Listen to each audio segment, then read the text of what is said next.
All right. Hello, hello. This is Abel Pacheco, your host for the Five Talents podcast. We're talking about how to build wealth like the 1%. And we end up talking a ton about real estate, commercial real estate.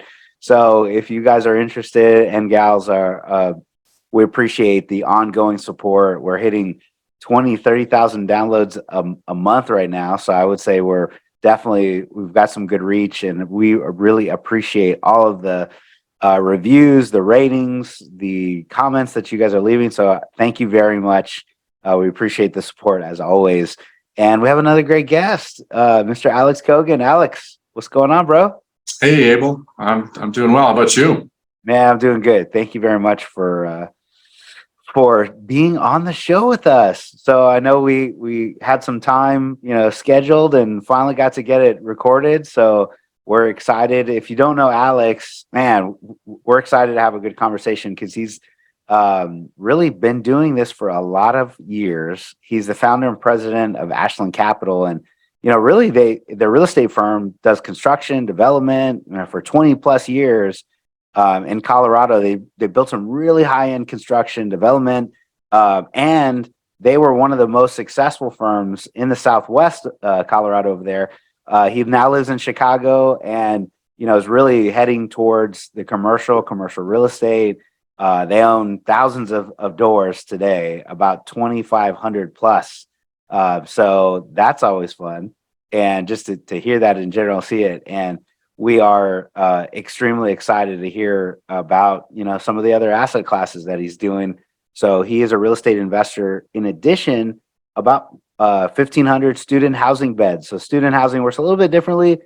Same general mindset and processes, but it's different. So we're excited about learning that and hearing a little bit more about him. So Alex, let me turn it over to you in your own words, brother. Tell us who you are and what you do, and let's start a great conversation here. Sure.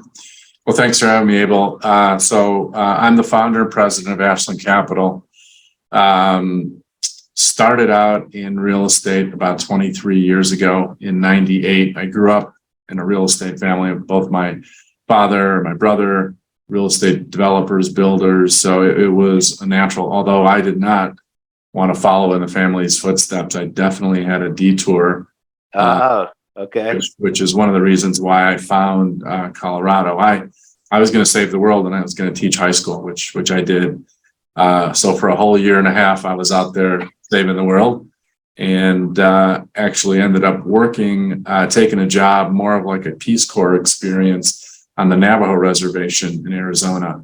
Oh, did wow. that for a year and a half, taught high school, and had a great experience, but knew ultimately through that experience that teaching was not for me. And, as a default, I said, well, gee, what am I going to do now? And ended up, really just defaulting back to the family roots of real estate development, construction, and moved to Durango, Colorado, which is Southwest Colorado, in 98, and ended up starting a firm that was a vertically integrated design build firm. So we built multi-million-dollar beautiful homes in this beautiful part of the country between Durango, Telluride, Pagosa, basically kind of a 2-hour radius around Southwest Colorado. We also did some development work, small multifamily infill, mixed use, did some subdivisions. We did a bunch of things, and did that over 20 years and grew the business substantially. We were probably the largest single family developer in the region. And then as kind of a sideline, started buying every bit of real estate that I could. Yeah, that's awesome. Back then we called it college rentals. So I'd be buying all kinds of duplexes, triplexes, small multifamily, and renting them to college students. There was a small college in Durango. The college rentals, the student housing. That's where some of the start came from, huh? Exactly. So I had a great experience. Then ultimately, fast forwarding to about 2017, 18, I started actually buying larger purpose-built institutional quality student housing assets, as well as conventional multifamily. But Yeah. Well, let me pause you here, because before we get too far into it, I always love learning, how people kind of grew up and where they got, to where they are today. Because I think, we've got a good amount of listeners in our base that, want to know how others did it. And, everybody's kind of looking at their position and saying, well, I didn't come from money, or my family never taught me this, or in your case, hey, you grew up in that area, in that background, even though you didn't want to head towards real estate for a little while. You ended up doing that, and just learning a little bit more about that. So, when you say you came from that construction and development, like your parents, your family were in that trade, were they owners themselves? Did they do the work, and that's how you learn? Maybe dig into that a little bit, just so we get an understanding of it. Sure. There's a much greater story, an interesting story that Love to hear it. I'm pretty proud of. So I'll back up to where I was born, which paints and sets up the story and all the dynamics that my family went through. But so my family were immigrants from I was born in Kyiv. So obviously, Kyiv, Ukraine, which at that time was the former Soviet Union. It wasn't, it was Ukraine, but it was part of the Soviet Union. So my family immigrated here when I was 6. So at that time, I would say that for those terms in Russia, my family was rich. But overnight, my father gave up everything, and we landed here in 1976 in Chicago, and we're dirt poor. You couldn't take anything with you. Wow. During that time, which was the Cold War, craziness going on. So my dad went from being the equivalent of a CEO in sort of communist era structure, a little difficult to describe, but for lack of a better word, a CEO. He was also a high position individual where he came from, for sure. Very high position, was an ex-professional soccer player. So we had a lot of access and privilege. Yeah. My brother didn't have it as well, because, my dad was just starting out. My brother's 10 years older. Anyway, fast forward, my dad had a lot, and he said, I'm going to give my 2 boys opportunity. I'm going to leave that. Wow. Because we couldn't do what my brother and I do today in Russia. So landed in Chicago, dirt poor. My dad went from doing that to literally washing toilets at a Lincoln Mercury dealership in downtown Chicago. Wow.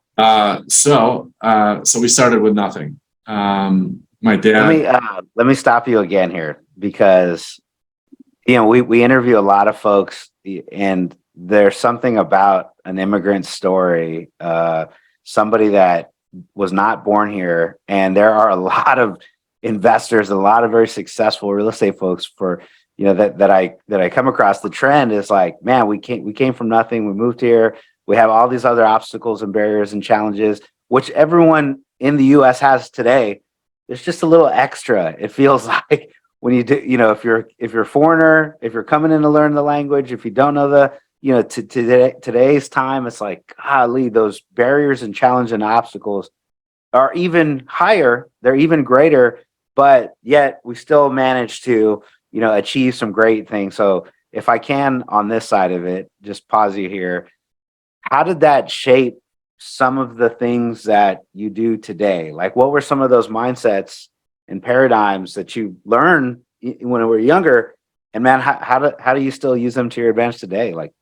Yeah, I mean, that's a great question. And I owe it all to that experience, honestly, of how I grew up. And the big difference is that, what I saw my parents doing is doing whatever they had to do, hustling, working hard, never taking no for an answer, and absolutely doing whatever they had to do to be successful here. And that was my parents' personality, but it was also, they didn't have a choice. They took a huge risk. They gave up a lot professionally, personally, and they knew that. So my dad was 45 years old. Imagine at 45, you give up everything. You land in a country, you don't know the language, you don't have any money, you have nothing. And watching my parents struggle and become successful, fairly quickly, was amazing. And I think it also, it demonstrated entrepreneurship. It demonstrated grit. It demonstrated, taking accountability, responsibility, not relying on anybody else, and just overcoming obstacles. I mean, for me, it was second nature. So, I went through that phase of my life, from 6 to 10, 11 years old, where it was fairly traumatic. It was fairly difficult for my family, but past that age, my family was, kind of a middle-class family, successful. And I lived a pretty, in today's terms, a pretty privileged life.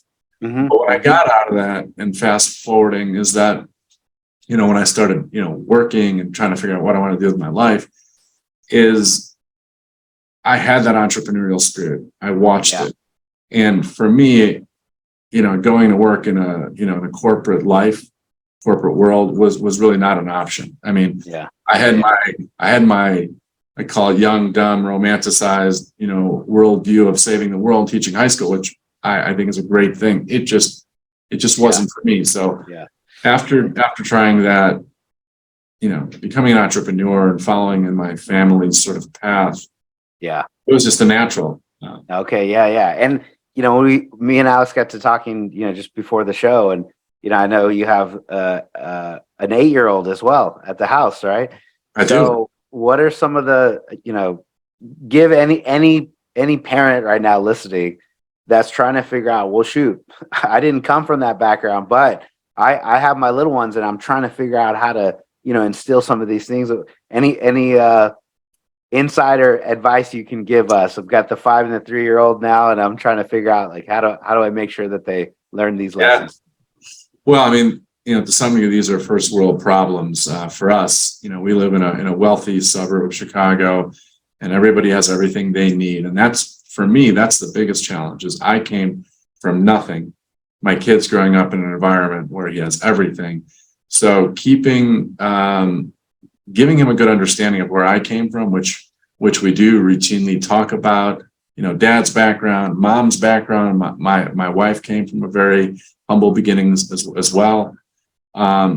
So it's important for us to instill the history of both sides of the family. He understands it as much as an 8-year-old can.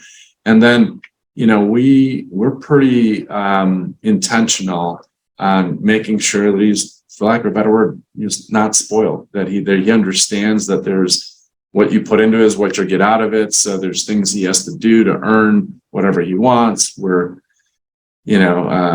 super focused on minimizing screen time and video games and all that. I didn't grow up doing it. We're growing up in a fun age right now. It's like crazy, right? Yeah. It is crazy.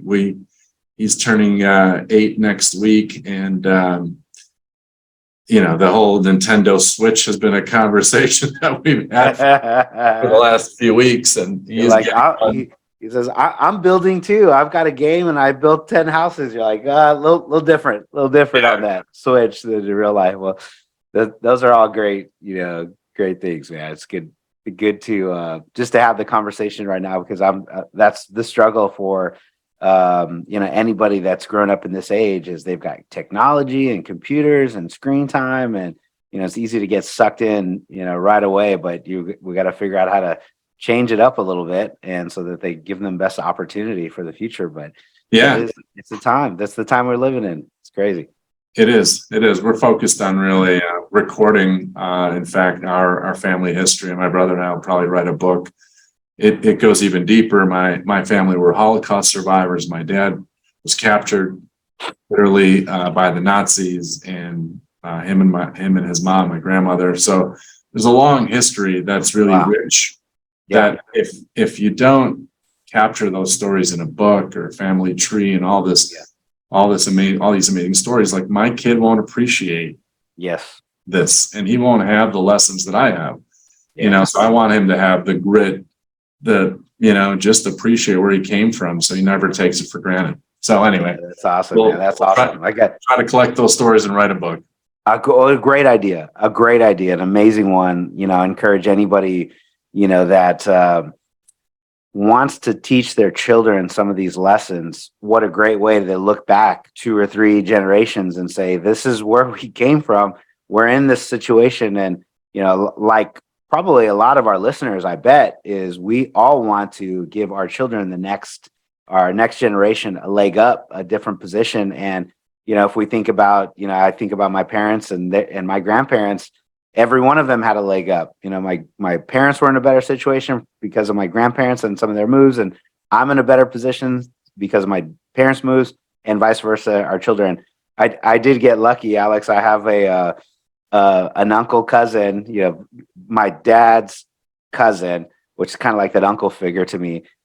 He captured and documented all of our family history and traced us all the way back to the Battle of the Alamo. So we have one of the defenders of the Alamo was Luciano Pacheco. So Wow. I kind of have that. He already did the hard work. He already wrote a book. He already traced it back. We're sons and daughters of the Republic of Texas. But man, I think about that. It's like, oh, okay, this is that was super valuable. It's like this is where we came from, right? It's really awesome. That's very cool. Well, hey, let's fast forward a little bit. Real estate, investing, the mindset, how to create more wealth, right? So some people that are listening, it's like, well, variations of people that may be here, right? Is some people that are trying to create their first investment seed. Some people that are trying to create their first million. Some people that, want to go from 2 to 4 to 8, right, million. So a lot of different listener base, but from us, it's let's learn a little bit about how you are creating equity, how you're forcing appreciation, what you're doing in today. So let's talk a little bit about, you got apartments, you have student housing, you had some exits, very successful exits in that, maybe that residential development world, and kind of parlay them forward. Man, you tell me, where should we start? We got a lot of things to. Well, there's something that you said that triggered a thought for me. There's a ton that I've learned from my parents, both good and bad. But I'll tell you that one of the things that's a differentiator with what my philosophy on investing in business that my dad didn't have, maybe it was because he didn't have the luxury. And I'm sure that's part of it. He had, at 45 years old, he had to take certain risks, but he couldn't take as many risks because he had a family, had 2 kids that he had to support. So my dad, he grinded and worked and created, modest wealth, but he didn't take big risks. I mean, I watched my parents look at buying a condo in Florida, as a vacation home / investment. They looked there, they looked in Phoenix. And I'm telling you, they must have spent 20 years looking and never pulled the trigger. So one of the things that drove me crazy, this wasn't an investment, this was more of a personal, give back to my family. I got so sick of watching them look that I just went out and bought them a second home in Scottsdale about 15, 16 years ago. Actually, I think it was even longer. But anyway, bought them a home just so they can enjoy it. But that's the one thing that I did not do. I've taken risks, and I believe that you have to leverage your capital, not over leverage. You have to leverage your time. You have to make good investments. You have to diversify, and that's the reason I'm here. I made a great living, with my company, but most of my wealth was built by multiplying the active income that I built and putting it into investments and more real estate. And that's what really multiplied my wealth over 20 years. Yeah. The active capital. Some people, a lot of the younger, listeners reach out to us and they go, why? I want to make my first $1 million. I'm like, okay, great. Well, how much do you have to invest with? Do you have anything? No. I was like, well, I didn't, get a bunch of doors and a bunch of investments overnight. We had to actively get to work. I was like, there was a period of 15, 20 years where we're grinding every single day to have something in the pocket to actually invest with, right? That's so right. Like what you said, man, is you can take active capital actively and figure out how to get it multiplied. So I agree. It doesn't happen overnight. And what I think I heard is great living, great career, 20 years. And, you know, it's a time thing. You've got to put in your work, right? Yeah, it didn't happen overnight. I mean, you know, my business took off overnight, so to speak, and doubled in size almost every single year. And I was making a lot of money, always living under my means. But I was always like, I hate the concept of dead money. If you're making all this money and it's sitting in a bank account, not working for you, it drives me crazy. I have a CFO that's been with me for 18 years now. That's still my CFO, that we have a monthly meeting. He tracks all of my investments, everything, cash flow. We're always moving from here to there to pick up extra yield, to make sure, which is, you know, in today's world with the meltdown of banks, it's even more important. But, you know, we're making sure that it's in the right place, making the right yield, that I have liquidity to put into my real estate deals. So I hate the concept of dead money. Even if I have capital on the sideline, I'm always trying to figure out a way how to earn as much as we can with the least amount of risk. So, yeah. So anyway, makes sense. Yeah. So that's what's happened over 20 years. You know, built, you know, had a lot of capital spitting off the two companies, and ultimately bought a lot of real estate along the way, as I mentioned. And then 2017 was a pivotal moment where I realized, number one, we want to leave Colorado to move to Chicago to raise our son closer to family. And then I started selling off my entire portfolio that I built over 20 years. And then subsequent to that, I had my exit and I sold my construction and development company. And I took all that capital and poured it into buying really nice assets, student housing, purpose-built, conventional multifamily. And then that took off like a rocket ship, where all my network and friends and family of 20 years wanted to go along for the ride and wanted to co-invest with us. And then before you know, we're making money for them, and they tell their friends, and it just mushroomed and grew over the last 5 years to what we are today. And it's been a great run, and super excited about continuing to grow Ashland Capital. All right, man, get it on. And so today you are leveraging all of your experience, all of your time, effort, and energy. What's the most, tell us about the most recent acquisition, or the most recent project you feel comfortable talking about? Sure. I'll tell you, the last one we closed was a deal at University of Arkansas, Fayetteville. Student housing deal, naturally. Really nice deal. That is just, we bought that at a 6.5 cap last year.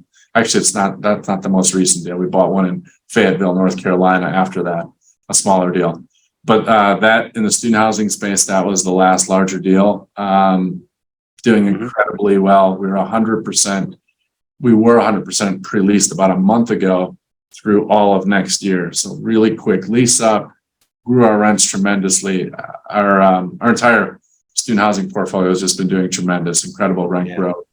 Tell us about a couple differences of, you know, the regular multifamily versus student housing. Maybe even just the simple things that a lot of us don't think about. One room, maybe there's 2 beds, right? So what are the big differences between multifamily and student housing? There's a lot of differences, actually, and a lot more that people don't even realize, which is why I love it. And I can't say why I hate it, but I think I love it because it's so different. It's a higher barrier to entry. A lot of conventional guys try to make the switch thinking, well, you know, I'll just hire a student housing property manager and they'll do their thing. They know what they're doing. And it's, you know, it's no different. Well, it is different. You really need to know what you're doing. I was fortunate enough, and I'll come back to some of those differences. Fortunate enough to meet a guy here in Chicago that's been in the business for 25 years. They are our property management group, and he partners with me on deals.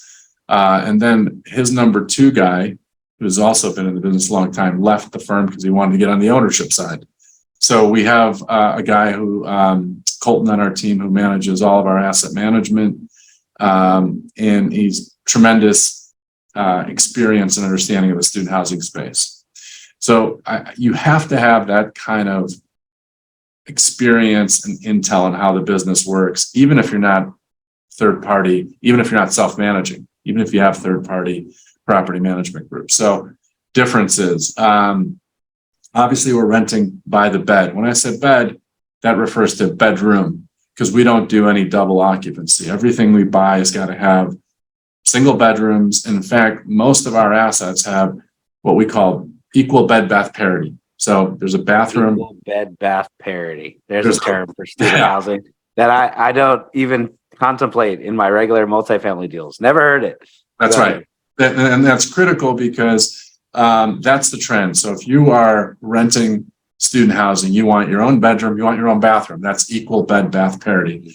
So if you have a 4-bedroom, three bath, yeah, in some cases that's less desirable, and you can't get as much rent for the bedrooms that don't have a private bathroom. Yeah, my first apartment out of high school was a 4-bedroom, 2-bath college apartment. It was student housing. It was like apartment style. We had two bedrooms. I had my own bedroom, and I had to split a bathroom. And when we moved off campus the next year, it was like, I want my own bedroom and bath. That was the upgrade. Yeah. Was that what I was trying to get to? I remember now. Well, it sounds like you lived in a nicer place than I did when I went to college. I mean, I lived in dorms where, there was like 25 people sharing a bathroom. I didn't have to go to the door. I didn't, our University of Texas at San Antonio, UTSA did not require us to live on the dorm. It was an option. We had to either it was the dorm or this apartment. I was like, I'm going to go in the apartment route. And anyways, but yeah, man. Yeah. So the whole, you're renting by the bed. There's a lot of dynamics in matching roommates, whether there's a gender preference, there's, a variety of preferences where our property management group will obviously pair them up. One of the other obvious differences is you've got a window to lease up. The trend has been, it used to be that people start leasing up, after the new year and kind of take the rest of the year to lease beds for the following year. Mm-hmm. The trend now is people are starting to lease up much sooner. So as soon as we move kids in August, come September, we're leasing up for the following year. For the next year. Wow, that's awesome. So there's a big trend where things are just starting to lease up sooner. Yeah. We have parental guarantees. Our delinquencies are a lot less than conventional,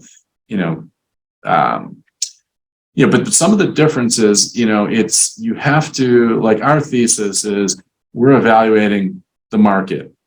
In conventional, we may be focused on a handful of markets. In student, we have free reign. We can go anywhere. So we're looking at, is the school growing enrollment? What's the school's master plan? Are they looking to grow the university, or are they just kind of coasting and growing organically? We're looking at sports programs. Believe it or not, sports programs have a major impact on enrollment. You see a school that wins, the NCAA championship, you're going to see a spike in enrollment the next year. Yeah.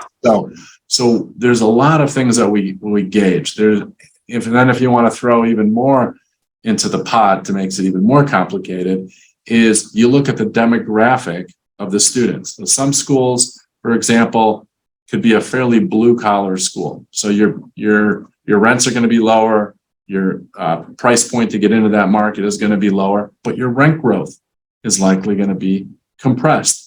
So do you want to kind of be a steady Eddie, and you might, raise your rents a little bit year over year, but ultimately that student population is much more price sensitive versus affluent schools where, you're going to pay more to get into that school, to that asset, but you are going to likely be able to have a lot more rent increases and a wealthier, richer demographic will be able to handle those. And, if little Johnny wants to live at this place and he tells his parents are going to write the check.